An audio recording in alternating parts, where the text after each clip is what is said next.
Hi guys, আসসালামু আলাইকুম। সবাই কেমন আছেন? আশা করি আলহামদুলিল্লাহ ভালো আছেন। তো আমি আলহামদুলিল্লাহ ভালো আছি। তো গাইস দেখেন, নামাজ পড়ে লক্ষ লক্ষ মানুষের ভিড় দেখে আমার মাথা পুরাই ঘুরতেছে। কেন ঘুরতেছে আপনাদের একটু বলি। তো আজকে জুমাবার, তো আমি জুমার নামাজ পড়ে বের হয়েছি। তো এত এত মানুষ মদিনায় এসছে আপনার নামাজের জন্য। এখানে মহিলারা আছে, পুরুষ আছে, সবাই আছে এখানে।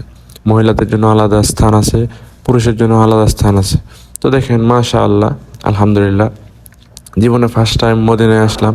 তো এরকম যে দেখবো আমি কখনোই আশা করি নাই। তারপরও এইভাবে আসবো, আমার আল্লাহ যে এইভাবে আমাকে নিয়ে আসবে আমি কখনোই কল্পনা করিনি। তারপরও আমি জুম্মার নামাজটা পড়তে পারছি আলহামদুলিল্লাহ, আপনার দোয়ায় জুমার নামাজ পড়তে পারলাম। তো সবাই দোয়া করবেন সকল প্রবাসী ভাইদের জন্য। আর যারা যারা এখনো মদিনায় আসেন নাই, তো সবাই মদিনায় আসবেন।